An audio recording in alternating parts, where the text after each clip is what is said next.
Hello everyone and welcome back to Gags Kitchen. It's been a while and I'm happy to be back with one of my favorite summer dessert, Mango Sago. It's sweet, creamy, refreshing and the perfect treat before mango season ends. So let's get started. For this recipe, you will need whole sago, also known as sabudana. You can use any good quality brand. Take about 2 cups of sago in a large bowl and wash it thoroughly. Now add room temperature water, just enough to cover the sago. This helps sago to cook faster and gives it the perfect texture. Cover the bowl and let it soak for 20 to 30 minutes. Next, take 2 ripe mangoes and slice them. I like to score the mango while it's still in the peel and scoop the flesh directly into the blender. It's quick, easy, and less messy. Use 1 mango for the puree and another for the mango cubes. Add the mango for the puree to the blender along with about 1/4 cup of coconut milk and blend until smooth.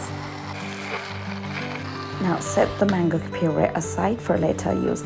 Now cut the remaining mango into the small cubes, transfer them to a bowl and keep them aside as well.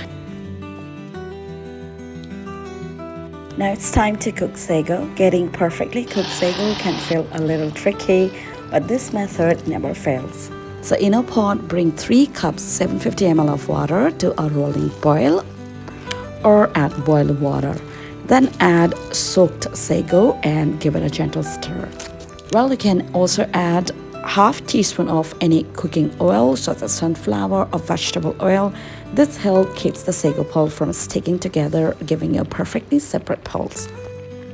Now reduce the heat to low, cover the pot and cook for another 3 minutes.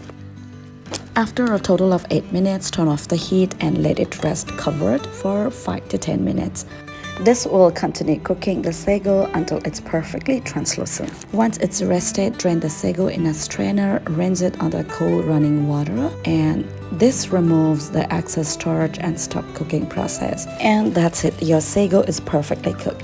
If you notice a few tiny white dots in the center of some pearls, don't worry, they will disappear once the sago is mixed with milk. I'm using 3 types of jellies today, mango, coconut and strawberry. Simply cut them into cubes and keep them aside. Now it's time to assemble our mango sago. In a large bowl, add the cooked sago followed by 1/4 cup of condensed milk. You can add a little more if you prefer your dessert sweeter. Next, pour in the mango puree, add the jelly cubes and about 3 cups of chilled milk. Give everything a gentle mix. Well, for today, I have used store-bought jellies, but you can make them at home a day in advance.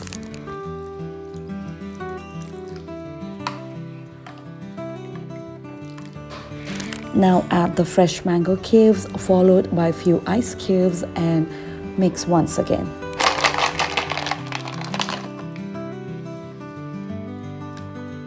Now pour in any leftover mango puree from the blended jar, then add around 4 tablespoons of coconut milk.